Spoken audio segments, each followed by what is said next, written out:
Berbagai topik menarik dikupas dalam dialog hari ini.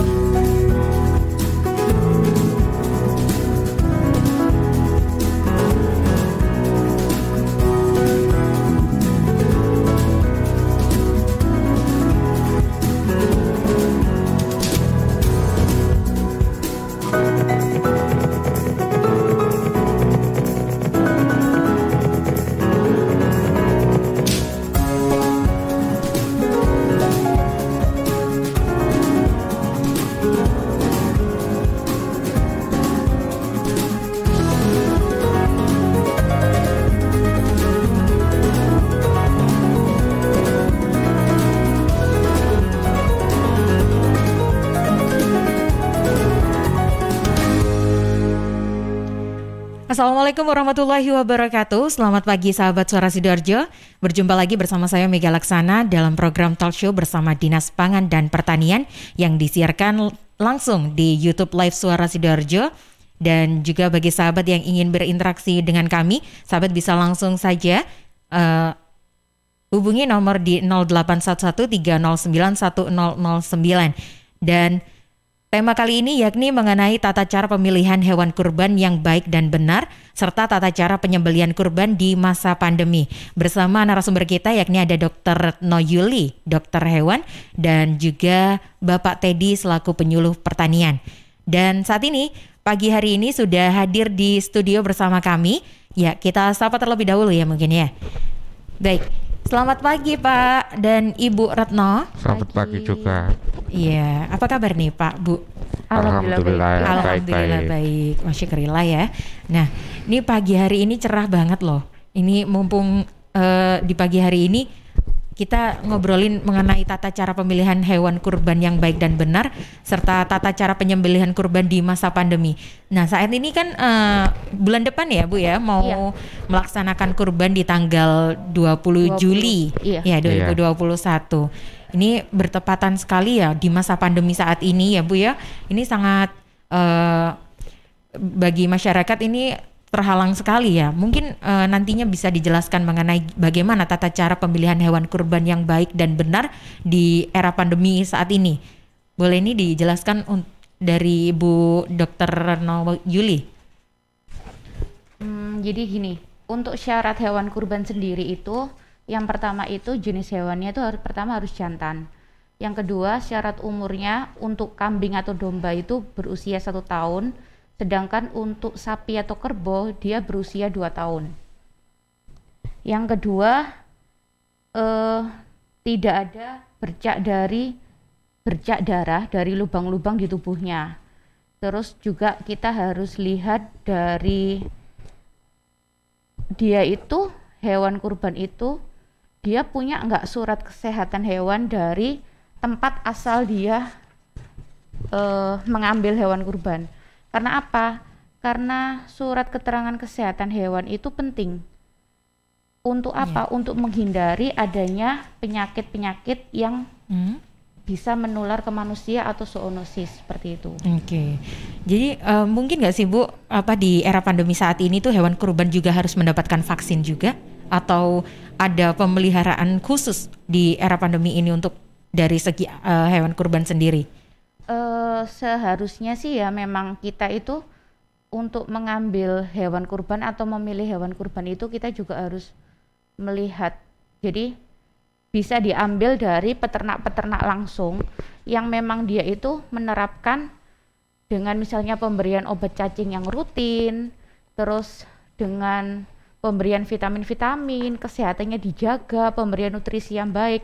Itu yang lebih diutamakan untuk dari pihak masjid atau pembeli itu bisa memprioritaskan hal-hal itu seperti itu. Oh, jadi ini perlu ya Bu ya untuk pemberian vitamin itu ternyata perlu ya Bu ya? Oh, tidak hanya manusia aja ya yang perlu mengonsumsi vitamin, tapi hewan juga perlu. Iya. Untuk dari segi perawatannya sendiri, apakah perbedaan perawatan saat sebelum adanya pandemi, saat pandemi itu berbeda Bu? Kalau perawatan nggak ada jauh beda sih. Cuman kita ini kalau yang berbeda itu cuman tata cara untuk waktu penyembelihannya aja. Tapi kalau untuk perawatan sebelum pandemi dan sesudah pandemi nggak ada perubahan sih. Oke, mungkin bisa dijelaskan juga mengenai cara memilih dan memotong hewan berdasarkan ini kan mayoritas di sini Muslim semua ya kan Bu ya. Ini kan acaranya untuk kegiatan Muslim gitu. Mungkin ada hukum Islamnya, dari segi hukum Islam itu bagaimana sih Bu? Boleh dijelaskan?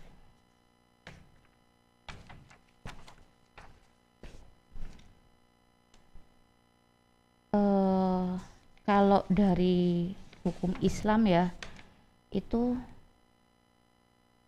yang lebih berhak untuk menjelaskan sebenarnya bukan kita ya, tapi dari segi MUI sebenarnya. Jadi kalau kita ini hanya lebih ke tata cara pemilihan dan tata cara penyembelihan di masa pandemi seperti itu. Oke. Tapi kalau untuk dasar-dasarnya dan lain sebagainya itu yang lebih berhak untuk dari MUI. Oke. Mungkin boleh dijelaskan juga untuk teknik memilihnya dari segi apakah ukuran gede besarnya hewan itu menentukan oh ini hewan dengan kondisi baik, oh ini hewan dengan kondisi yang fresh gitu, yang layak untuk dikurbankan. Apakah seperti itu Bu untuk memilihnya? Kalau memilih ini gini, tergantung dari masing-masing pembeli ya. Masing-masing pembeli kan biasanya mereka itu juga menyesuaikan dengan uang yang mereka punya ya. Jadi sebaiknya memang memilih hewan kurban itu yang dia itu terlihat memang sehat, lincah seperti itu. Kalau untuk ukuran besar atau tidaknya itu sebenarnya relatif sih, karena belum tentu juga yang berukuran besar itu dia lincah dan terlihat sehat seperti itu. Oke, mungkin dari Bapak Teddy mungkin ada trik khusus untuk memilih hewan kurban yang baik dan benar mungkin. Iya, terima kasih. Untuk milih hewan ternak untuk kurban, pertama hewan ternak harus sehat, tidak cacat, artinya tidak berpenyakit dan tidak kurus, tidak buta, dan tidak pincang. Itu aja. Oke, berarti kurus atau gemuknya itu juga tergantung juga ya Bu ya? Juga. Relatif. Oke. Itu kalau untuk segi pengecekan sendiri gimana sih Bu dokter? Apakah ada alat khusus untuk mengecek hewannya sendiri? Soalnya kan ini kan pandemi, mungkin ada dikhususkan lebih diistimewakan lah hewan kurban ini. Jadi seperti ini ya. Kalau untuk seharusnya memang ya. Kalau misalnya memang untuk para pedagang yang dia itu memang ingin menjual hewan kurbannya, dia tuh sebenarnya juga harus melaporkan ke dinas terkait agar istilahnya diperiksa hewan kurban ini yang nantinya akan dijual itu benar-benar sehat apa tidak. Nah itu kalau dari kita biasanya kita melihatnya itu bisa dari mata. Dari bola matanya, dia matanya sayu atau tidak, terus dia dengan leleran hidung itu, ingus itu dia keluarnya banyak apa enggak, bisa dilihat dengan misalnya di telinga kalau dia panas atau demam itu pasti akan telinganya terlihat kalau kita pegang tuh panas sekali gitu. Jadi hal-hal itu yang harus dilakukan sebelum hewan kurban itu dijual ke masyarakat. Oke, mungkin bisa juga dijelaskan mengenai kayak ada cara membedakan, oh hewan ini layak atau baik, ini hewan cacat. Itu cara membedakannya bagaimana sih Bu? Cara membedakannya hewan itu kalau misalnya baik, cacat itu bisa dilihat dari, kan jelas kalau cacat itu kelihatan lah ya dari segi proporsi postur badan tubuh itu terlihat gitu ya. Jadi misalnya yang dia saat berdiri itu tegak apa tidak seperti itu untuk yang cacat dan tidaknya seperti itu. ada nggak sih Bu kayak bobot khusus untuk hewan yang layak kurban atau panjang mungkin lebar atau beratnya gitu? Ada nggak spesifik khusus kayak gitu Bu? Kalau sejauh ini sih belum ada ya. Cuman memang kalau untuk syarat kurban itu sebenarnya cuman yang paling penting itu dia sudah poel lah. Istilahnya poel itu dia harus sudah dewasa. Seperti itu. Makanya tadi dibilang di awal usia untuk kambing domba itu usia 1 tahun. Kalau pada sapi kerbau itu di usia 2 tahun. Itu sebenarnya syarat yang mutlak sebenarnya seperti itu. Oke. Baik, kalau begitu kita jeda terlebih dahulu ya untuk sesi berikutnya karena ada yang mau lewat.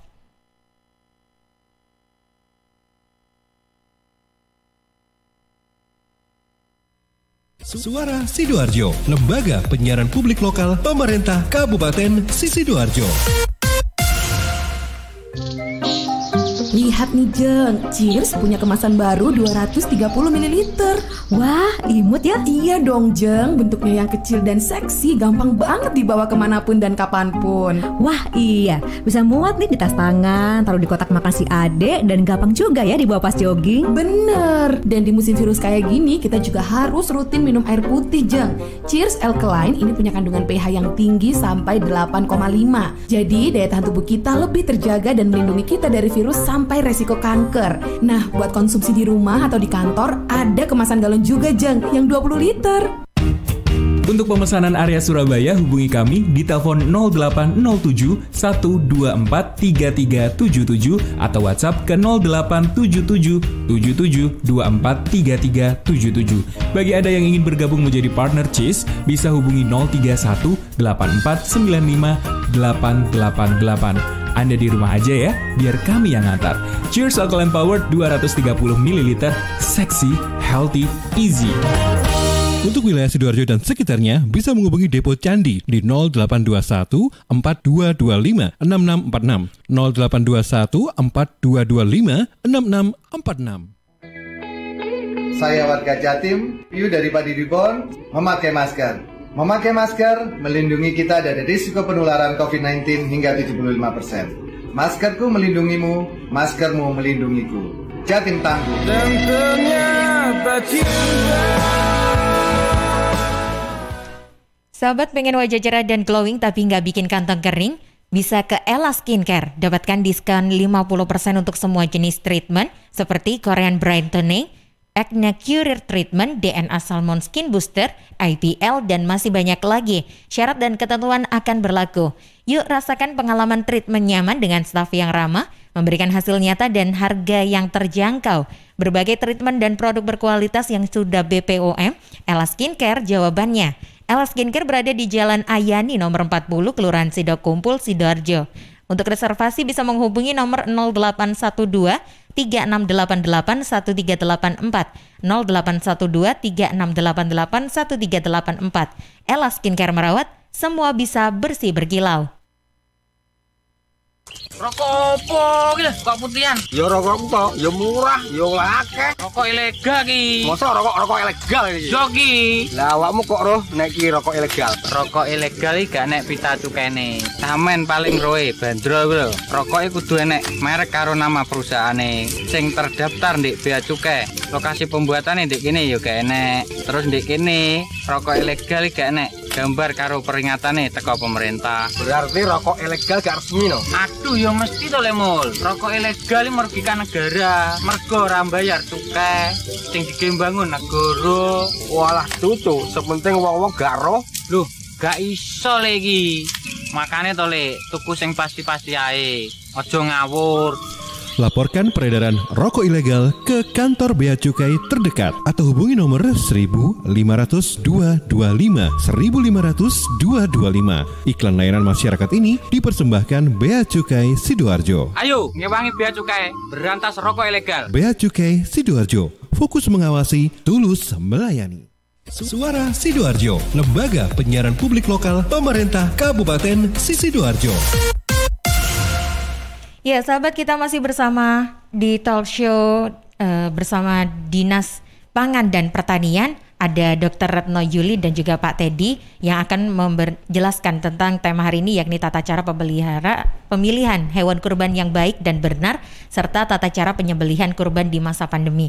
Dan bagi sahabat yang ingin bergabung bersama kami bisa langsung aja mampir di YouTube live kami Suara Sidoarjo Live, dan bagi sahabat yang ingin bertanya atau sekaligus berinteraksi secara langsung dengan kami bisa menghubungi nomor 0811-309-1009 0811-309-1009. Baik, kita kembali lagi untuk materi yang tadi ya Bu ya, penjelasan mengenai hewan kurban, gimana cara pemilihannya yang baik dan benarnya ya Bu ya.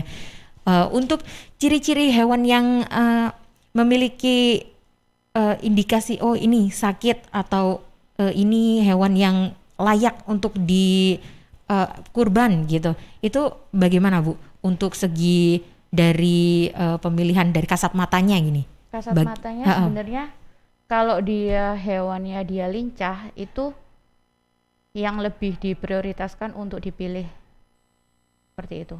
Jadi kalau misalnya hewannya dia cuman lemas, kayak nggak ada gairah, itu nggak bisa, sebaiknya jangan dipilih gitu. Jadi kita untuk memilih hewan kurban itu lebih memprioritaskan yang hewan itu salah satunya itu dia lincah seperti itu. Oke, berarti kalau dia itu geraknya kesana kemari, berarti itu tandanya dia hewan yang layak untuk dikurban ya Bu ya. Kalau dia lesu, lemah, letih, lunglai gitu ya, sama kayak manusia jadi ya. 5L, lesu, letih, lemah, lunglai gitu ya. Oke.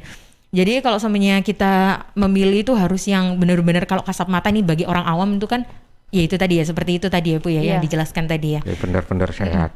Oh, jadi benar-benar sehat ya Pak ya. Oke. Mungkin untuk perlakuan hewan kurban sendiri dari mungkin Bapak tadi bisa sedikit menjelaskan gambarannya bagi atau memberikan tips juga untuk sahabat Suara Sidoarjo yang ingin beli hewan kurban atau nantinya akan menyumbangkan hewan kurban kepada yang membutuhkan gitu. Nah, terima kasih. Jadi begini, untuk hewan kurban itu pertama harus sehat, penampilan harus lincah, bulu tidak kusam, halus, mata bersinar, tidak cacat. Itu aja. Oke. Kalau udah dirasa udah memilih hewan kurban yang layak dari segi fisik ya, berarti ini masuk ke proses tata cara penyembelihan kurban di masa pandemi. Ini bagaimana ini? Boleh dijelaskan ini Bu dan juga Pak Teddy?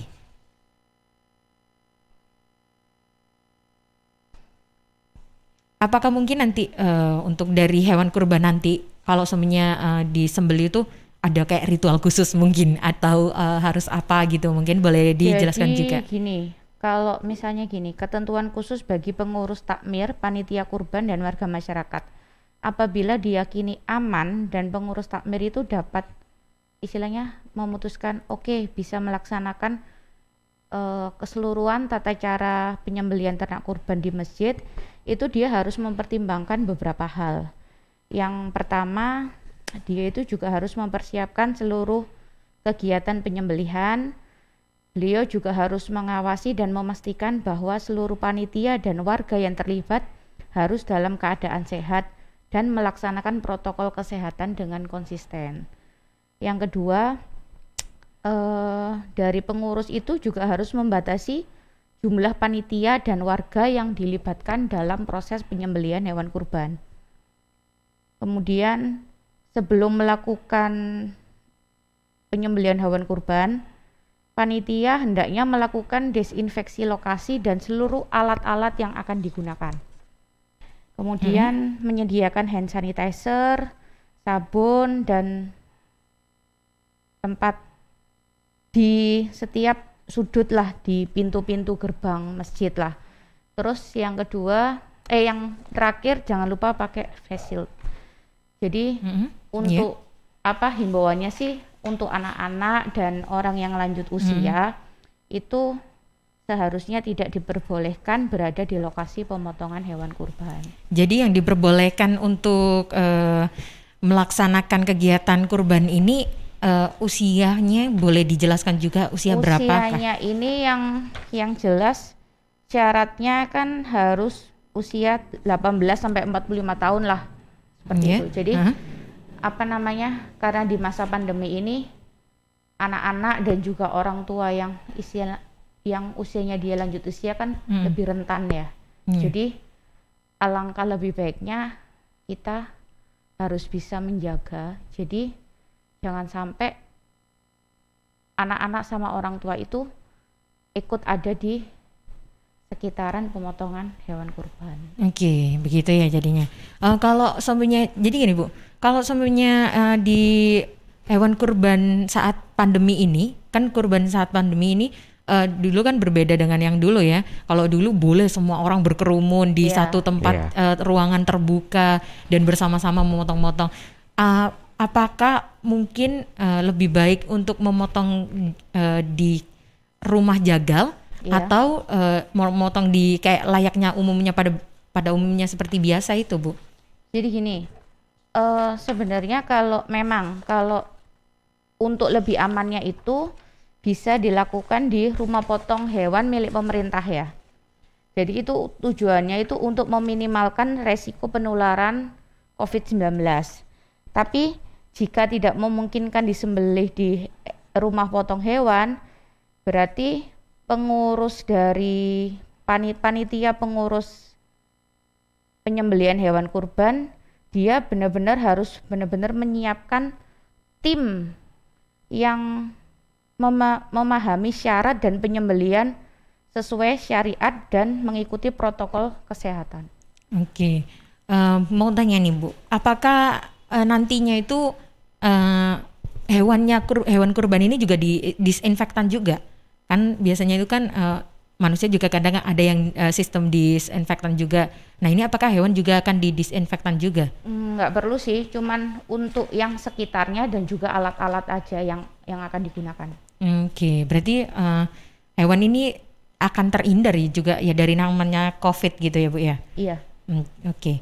Mungkin bisa dijelaskan juga Bu untuk sistem amunisi mungkin dari hewannya sendiri, ataukah dikasih suplemen vitamin tadi ya? Mungkin ada suntik-suntik atau apapun itu biasanya? Kalau mendekati kurban sebenarnya tidak boleh disuntik lah ya. Jadi apalagi itu antibiotik itu kan juga kalau dia mau dikonsumsi sama manusia, jadi sebaiknya tidak diberikan suntikan antibiotik. Kalau sampai diberikan suntikan antibiotik, berarti kan kondisi hewan tersebut dalam keadaan tidak sehat. Jadi sebenarnya dengan cara pemberian vitamin itu ya bisa sebelum ini. Jadi dari jauh-jauh hari, waktu peternak dia memutuskan memelihara dan untuk menjualnya, dia harus sudah mempersiapkan dari awal. Jadi dengan pemberian vitamin-vitamin dengan makanan-makanan yang bergizi juga bisa tanpa harus memberikan suntikan-suntikan. Oke. Mungkin saya ini bergeser ke Pak Teddy ya ini ya. Okay. Pak mau nanya nih Pak, adakah nggak sih Pak untuk perlakuan khusus pada hewan sendiri untuk biar hewan nantinya itu kalau disembelih itu nggak stres ataupun yang lainnya mungkin bisa jadi kan ya Bu ya? Iya. Itu boleh dijelaskan Pak? Iya. Jadi untuk perlakuan hewan kurban sebelum dipotong dibuatkan tempat penampungan yang terhindar dari sinar matahari, atau penampungan harus dijaga kebersihannya dan tetap kering. Diistirahatkan paling sedikit 12 jam sebelum dipotong atau dikorbankan. Dipuasakan pada malam hari dan hanya diberi minum sebelum pagi hari dikorbankan. Dilakukan pemeriksaan sebelum pemotongan oleh petugas yang berwenang paling sedikit 24 jam sebelum disembelih. Jadi itu aja. Harus diistirahatkan. Sebelum hewan tersebut dipotong. Oh, jadi perlu ya Bu ya Pak ya diistirahatkan dulu untuk tidak stres gitu ya.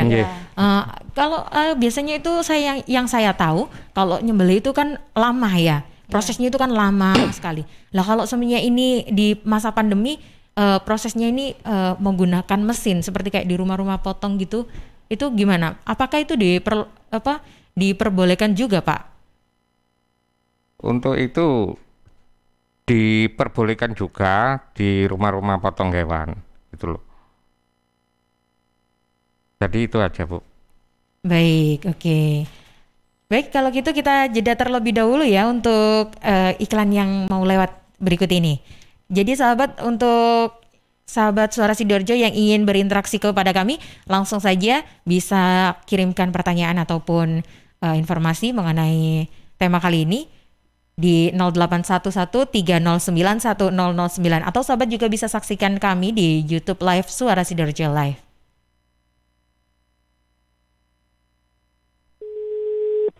Terima kasih sudah menghubungi Universitas Muhammadiyah Sidoarjo UMSIDA. Perguruan tinggi terakreditasi B berprestasi nasional dan internasional di bidang pendidikan, penelitian, pengabdian masyarakat, dan tata kelola kelembagaan. UMSIDA mempunyai 5 fakultas dan 29 program studi dilengkapi dengan beasiswa, asuransi kesehatan, asrama, unit kegiatan mahasiswa, dan berkesempatan kuliah di luar negeri. Dengan kurikulum Merdeka Belajar Kampus Merdeka, kuliah bisa sambil bekerja, sesuaikan waktu belajar di jam pagi atau sore, dan tentu didampingi dosen berdedikasi tinggi. Daftar sekarang di Kampus 1 UMSIDA, Jalan Mojopahit 666B Sidoarjo, depan RSUD Sidoarjo. WhatsApp PMB di 0877 5222 8200 atau pmb.umsida.ac.id. Batas pendaftaran 31 Agustus 2021. UMSIDA, dari sini pencerahan bersemi, pilihan tepat generasi hebat. Ya, sahabat, seiring bertambahnya usia, tubuh mulai bersifat asam atau asid sehingga mudah terserang penyakit. Segera perbaiki pola makan dan perbanyak asupan alkalin seperti sayur, buah, dan Cheers Alkalin Powerade. Cheers Alkalin, air minum kesehatan dengan pH tinggi 8,5 yang setara dengan sayur dan buah. Punya manfaat meningkatkan metabolisme dan daya tahan tubuh terhadap virus, menjadi antioksidan alami penjaga kanker, menjaga kekuatan tulang dan gigi, membantu penyerapan mineral lebih efektif, membantu hati dan ginjal, membuang racun dari tubuh, serta mencegah sakit mah. Info lengkap Cheers hubungi di Sutrisno di 0821 4225 6646, 0821 4225 6646. Cheers Healthy Drinking Water. Halo arek-arek Jawa Timur, piye kabare? Muga-muga kabeh apik ya. Saya Via Valen mau mengajak kita semua untuk tetap jaga kesehatan di tengah pandemi. Yuk ikut gerakan pakai masker dan tetap ikuti anjuran pemerintah. Dengan cara tetap jaga jarak, sering cuci tangan pakai sabun, hindari keramaian, dan pakai masker kalau keluar rumah. Yuk jaga kesehatan karena banyak orang tersayang yang ingin terus bersamamu. Bersama, kita lawan COVID-19 dengan terus mengingatkan hal-hal baik. Masih banyak banget saudara kita yang belum paham betapa bahayanya COVID-19. Oleh sebab itu, penting untuk kita saling mengingatkan. Semoga kita semua selalu sehat dan tetap produktif di kala pandemi. Ingat, ojo lali nggawe masker ya. Suara Sidoarjo, lembaga penyiaran publik lokal pemerintah Kabupaten Sidoarjo. Ya, masih di program Talk Show bersama Dinas Pangan dan Pertanian bersama Ibu Dr. Retno Yuli dan juga Bapak Teddy. Kita bergeser ke redaksi terlebih dahulu ya, karena sudah ada pertanyaan yang masuk dari tim redaksi yang sudah dikelola ya. Ya. Ya baik, sudah ada masuk dari WhatsApp-nya redaksi. Ya. Dari Mas Randu di Cemengkalan. Pak, Bu, mitos atau fakta ya, kalau ngasah pisau di dekat hewan kurban itu bikin stres hewannya. Kemudian dari Mbak Isti disuruh, Bu, masa penyimpanan yang benar, daging kurban itu harus dicuci dahulu atau dibiarkan saja langsung masuk kulkas? Oke, mungkin 2 pertanyaan terlebih dahulu ya, biar langsung dijawabkan ya. Baik, terima kasih ya Kanza. Baik, mau nggak dijawabkan Bu? Atau Pak Teddy nih, boleh? Jadi gini, untuk memang salah satu hal kalau kita mengasah pisau jangan di dekat hewan kurban. Karena memang tingkat stresnya akan jauh lebih tinggi. Seperti itu. Oh, jadi itu bukan mitos ya Bu ya? Bukan. Tapi fakta ya? Iya. Itu bagaimana bisa mempengaruhi, masih sehubungan dengan pertanyaan dari Mbak Randu ya? Mengapa itu bisa mempengaruhi kondisi hewan Bu? Jadi gini, hewan itu apalagi sapi itu dia mudah sekali stres. Oke. Jadi misalnya dia kayak dengar yang suara yang terlalu berisik atau gimana, itu tuh dia kayak merasa dirinya dia tidak aman seperti itu. Jadi makanya tidak dianjurkan kalau mengasah pisau itu di dekat dengan hewan yang akan disembelih seperti itu. Oke. Nah ini kalau seumpamanya tidak mengasah pisau, hewan ini tidak sedang dikurbankan, melainkan mendengarkan atau suara bising yang lainnya yang bisa mempengaruhi sapi itu tadi tingkat stres. Nah itu bagaimana Bu cara pengkondisiannya dan juga sekaligus penanganannya? Ya jadi gini, kan sebenarnya salah satu untuk tempat kandang lah istilahnya, kandang yang baik itu kan memang dia di belakang rumah atau yang dia itu jauh dengan pemukiman. Tujuannya apa? Untuk menghindari kebisingan-kebisingan dan juga timbulnya stres seperti itu. Kalau misalnya dia kandangnya di dekat dengan jalan raya atau apa, itu kan lalu lalang sepeda motor atau mobil itu bisa membuat dia stres. Makanya sebisa mungkin saya memang dibuat untuk jangan stres, jadi lingkungannya yang nyaman, bisa dengan disetelkan musik-musik seperti itu. Musik itu bisa mempengaruhi ya Bu ya, untuk meredakan stresnya sapi. Contoh musik apa nih Bu? Jangan-jangan musiknya sama-sama kayak selera saya ini. Yang ini sih, yang apa namanya, yang dia itu yang kayak yang lembut-lembut gitulah. Jadi bukan yang rock yang kayak gitu. Oh, berarti jazz gitu ya, Ariannya yang lembut itu, anak indie itu berarti gitu ya. Bisa merelakan kondisi sapi seperti itu. Oh, indie juga bisa ya Bu ya, meredakan stresnya sapi ya Bu ya. Baik, oke kita bergeser ke pertanyaan yang selanjutnya tadi Bu ya, dari Mbak Siti di Suruh. Tadi pertanyaannya mengenai Bu, masa penyimpanan yang benar daging kurban itu harus dicuci dahulu atau dibiarkan saja langsung masuk kulkas? Jadi gini, penyimpanan hewan kurban itu sebaiknya langsung dimasukkan ke dalam kulkas. Karena kalau misalnya kita cuci dahulu, otomatis air itu kan ada bakterinya ya, pasti kan selalu ada kandungan bakteri. Itu yang akhirnya jadi berbahaya. Jadi lebih baik kalau misalnya mau dimasak itu baru dicuci. Jadi kok misalnya langsung dapat, bisa langsung dimasukkan ke dalam kulkas. Oh gitu. Lah kalau semuanya masih ada darah-darahnya gitu gimana Bu? Gak apa-apa, gak berpengaruh gitu? Cuman darahnya aja yang dibuang, tapi sudah terus langsung dimasukkan ke kulkas. Oh gitu, jadi bisa langsung dimasukkan ke kulkas ya? Iya. Pas waktu pengolahannya baru jadi kita towing dulu, setelah mencair, baru kita cuci, terus kita masak. Oh gitu ya berarti ya. Oh gitu. Ya, kita bergeser ke pertanyaan yang masuk dari redaksi. Adakah yang masuk pertanyaannya? Iya, ada tambahan lagi dari redaksi yaitu Mbak Anata di Bangah. Kalau kurbannya pakai kerbau atau kuda, apakah syarat umurnya sama dengan sapi, Bu? Kemudian dari Mas Santria di Epal Sewu, di desa saya itu sering Bu kalau nyuci jeroan sapi atau kambing biar bersih dari kotorannya itu di kali desa. Nah ini sebenarnya boleh nggak sih Bu? Baik nggak untuk dagingnya? Baik, terima kasih Kanza yang sudah menyampaikan pertanyaan dari sahabat Suara Sidoarjo. Nah ini boleh dijawab Bu mengenai pertanyaan dari Mas Anata di Bangah. Jadi gini, tadi kalau untuk kerbau tadi usianya sama dengan sapi ya. Tadi kan di awal sudah dijelaskan untuk sapi dan kerbau dia usianya 2 tahun. Gitu. Kalau kuda Bu, boleh nggak nih Bu? Wah ini. Kuda selama ini belum ada ya? Belum ada ya? Iya. Kalau kepepet mungkin Bu ya. Jadi baru yang sapi, kerbau, kambing, domba seperti itu. Oh gitu. Nah ini kalau seumpamanya ada yang kurban kuda, maksudnya kurban kerbau. Nah apakah perlakuannya juga harus khusus seperti kayak yang dijelaskan tadi sapi gitu? Oh gitu ya Bu ya. Perlakuan hewan kurban sama. Ya harus dikasih vaksin-vaksin gitu tadi vitamin gitu maksudnya. Iya sama. Pokoknya kan memang salah satu syaratnya itu kan hewan itu harus sehat seperti itu.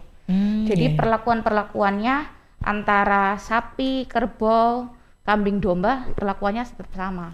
Nah ini kalau ngomongin tadi kan ada sempat dijelasin mengenai pergerakan fisik ya kalau semuanya dilihat dari kriteria. Nah kalau kerbau ini kan minim sekali untuk bergerak Bu. Nah, jadi gimana nih cara membedakan dari kasat matanya bagi orang awam nih Bu ya?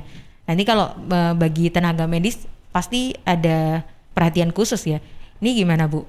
Nah, kalau untuk kerbau itu sebenarnya dia itu juga lebih lincah sebenarnya. Kerbau itu lebih lincah daripada sapi sebenarnya ya. Jadi mungkin bagi orang awam yang kurang, maksudnya tidak begitu berinteraksi dengan kerbau, itu pasti melihatnya kayak sering kayak jalannya mungkin males kayak gini. Tapi sebenarnya dia jauh lebih aktif daripada sapi. Kerbau jauh lebih aktif sih. Oh begitu ya Bu ya. Jadi kalau semuanya memilih kerbau itu dijadikan salah satu hewan kurban, boleh juga ya Bu ya? Boleh, sapi kerbau. Oke. Nah ini tadi pertanyaan dari Mas Satria tadi mengenai di desa saya itu sering kalau nyuci jeroan sapi atau kambing biar bersih kotorannya itu di kali desa. Ini apakah sebenarnya boleh nggak sih Bu? Nah ini boleh dijawab Bu.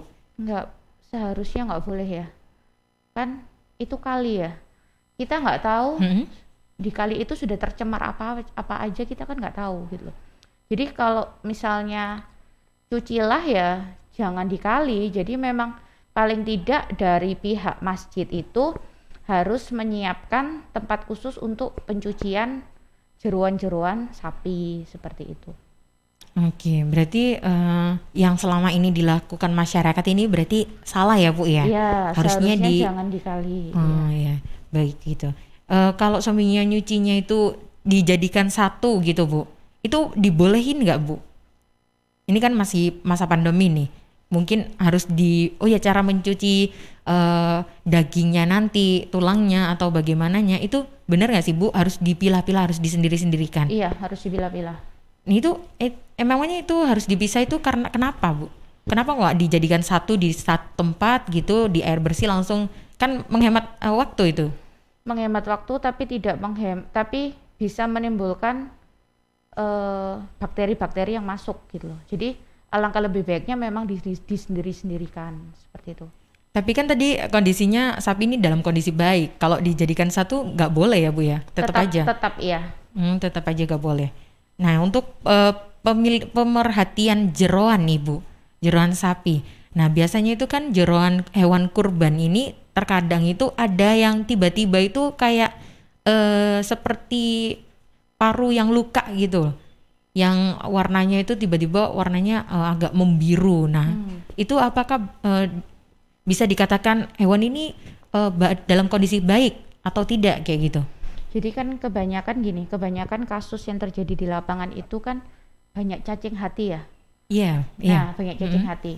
Jadi terkadang pun yang kita melihat padahal sapinya ini gemuk nih, sapinya gemuk tapi kok ternyata waktu kita periksa kok banyak cacing hatinya. Iya. Nah, kalau seandainya ditemukan banyak cacing hati, itu harus dimusnahkan lah ya. Jadi jangan malah dipotong-potong, dikonsumsi, dibagikan, jangan. Jadi lebih baik dimusnahkan seperti itu. Meskipun ada menemukan satu atau dua gitu, langsung semuanya tidak boleh dikonsumsi itu Bu? Kalau misalnya sampai ada perubahan warna dan juga bentuk, walaupun itu ditemukan hanya sedikit aja, lebih baik nggak usah dikonsumsi. Oh gitu untuk ya Bu amannya ya? Seperti itu. Oh iya. Nah ini untuk cara mengatasinya, biasanya itu bagaimana ini? Untuk dari segi pemilihan juga ini ya termasuk ya Bu ya? Kalau tiba-tiba dalam fisik luarnya covernya ini bagus, baik, udah masuk dalam kelayakan kurban, tapi ternyata pas waktu disembeli itu tadi cacing hati ya? Iya, cacing hati ataupun tiba-tiba parunya itu gitu kotor atau rusak kayak gitu Bu. Itu bagaimana nih Bu untuk penanganannya? Penanganan yang apa dulu nih Mbak? Jadi, penanganan di peranya untuk di ronsen dulu nggak sih kayak gitu tuh Bu sebenarnya? Enggak sih. Nggak perlu ya Bu ya? Jadi gini, kita kan memang sebenarnya menganjurkan kayak pemberian obat cacing pada hewan ternak itu kan harus rutin. Itu salah satu cara untuk mencegah terjadinya penularan penyakit lah ya seperti itu. Itu sebenarnya juga juga sudah menjadi salah satu bentuk pencegahan lah ya. Iya. Tapi kalau misalnya untuk masalah paru-paru itu yang agak susah ya sebenarnya ya. Karena memang terkadang itu macam-macam ya. Jadi dari kita lihat postur tubuhnya, oke, dia ini dia bagus, tapi ternyata waktu dibuka paru-parunya rusak lah, jelek-jelek. Berarti mungkin penanganan waktu dia di kandangnya yang kurang bagus, entah mungkin dia terlalu banyak. Biasanya kan kadang para peternak itu kan suka bakar-bakar apa namanya, parit gitu ya. Iya, jerami-jerami gitu. Jerami-jeraminya biasanya untuk biar nyamuk itu nggak muncul dan lain sebagainya. Itu mungkin bisa agak jauh aja ya. Jadi lokasinya jangan di dekat dengan hewan lah ya. Paling sih cuman itu aja sih. Oke. Ini bagi sahabat Suara Sidoarjo yang ingin bertanya ataupun berkonsultasi sekaligus, bisa langsung aja gabung bersama kami di talk show bersama Dinas Pangan dan juga Pertanian. Bisa menghubungi nomor 0811-309-1009 atau juga bisa chat di YouTube live kami di Suara Sidoarjo Live. Kita jeda terlebih dahulu ya Bu ya.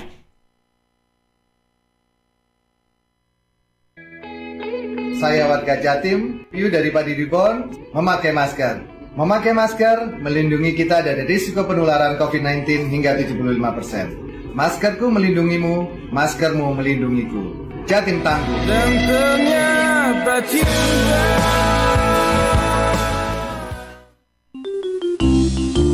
Tisu, masker, hand sanitizer, apalagi ya? Situ mau kerja atau mau camping sih? Kayak mau naik gunung aja. Hello, selama ini kemana aja? Ini yang perlu disiapin buat adaptasi kebiasaan baru alias new normal. Sekarang ini kita kudu dan harus terbiasa dengan kebiasaan hidup sehat, bersih, sesuai protokol kesehatan.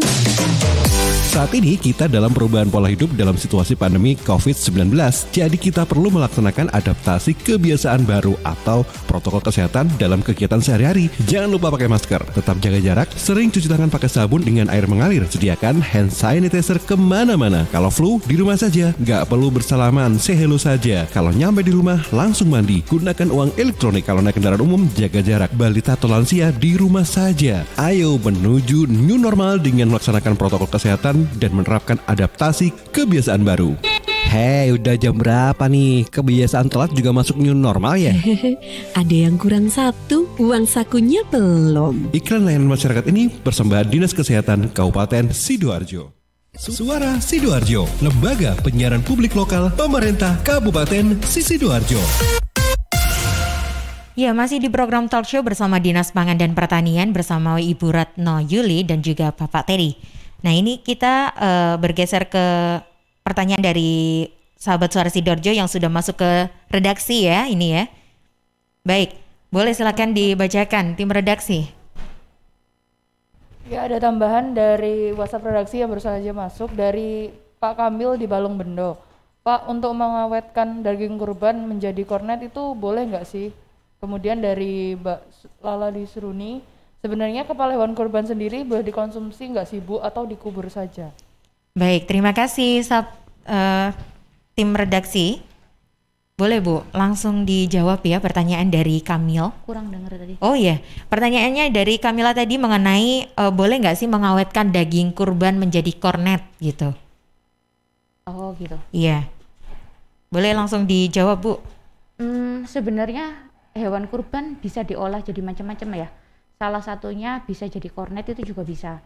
Jadi kalau misalnya kita ini, kalau misalnya misalnya nyembelih hewan kurban yang ikut lembaga-lembaga seperti apa ya, yang Basnas dan lain sebagainya, itu kan biasanya diolah untuk dijadikan kornet. Tujuannya itu dibagikan ke daerah-daerah yang untuk terjangkaunya itu yang agak jauh dari ini ya, agak jauh dari pusat kota gitu ya. Iya, pusat kota. Jadi tujuannya dijadikan kornet itu ya bisa agar bisa dikonsumsi untuk masyarakat-masyarakat yang ada di pedesaan seperti itu. Jadi sebenarnya nggak ada masalah, boleh-boleh aja.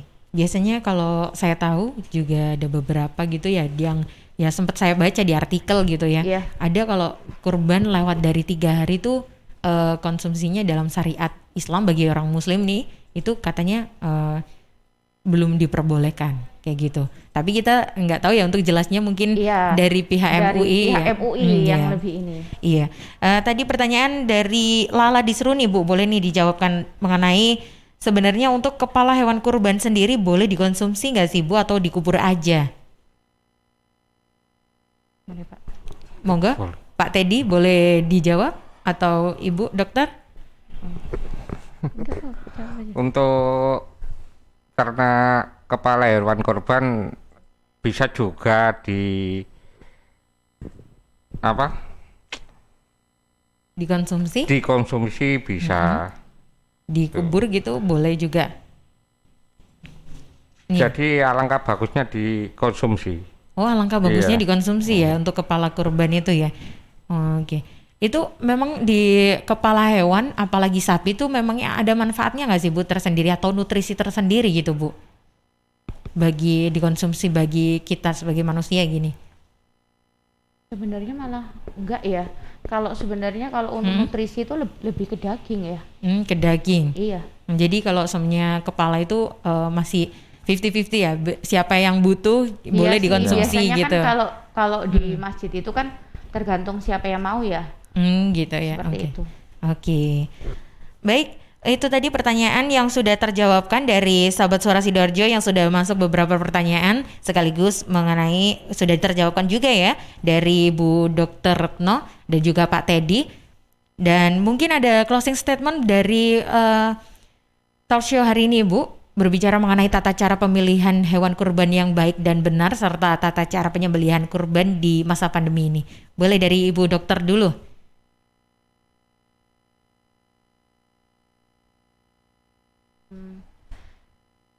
Yang jelas cuman pesan aja ya.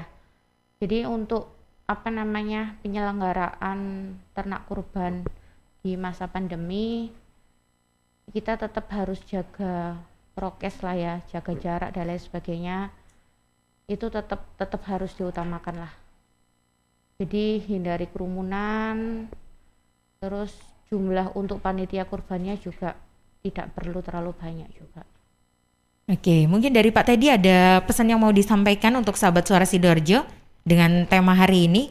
Iya, terima kasih. Jadi untuk penyembelihan hewan kurban harus benar-benar layak untuk hewan yang dipotong, sehat, tidak berpenyakit, itu aja. Oke. Baik, itu tadi perbincangan kita seputar tata cara pemilihan hewan kurban yang baik dan benar serta tata cara penyembelihan kurban di masa pandemi bersama narasumber kita dan ada Dr. Retno Yuli selaku dokter hewan dan juga Pak Teddy selaku penyuluh pertanian. Dan mengakhiri talk show di pagi hari ini tentunya saya Mega Laksana dan juga narasumber yang mengucapkan terima kasih bagi sahabat Suara Sidoarjo yang sudah aktif dan interaktif bersama kami. Terima kasih dan selamat pagi.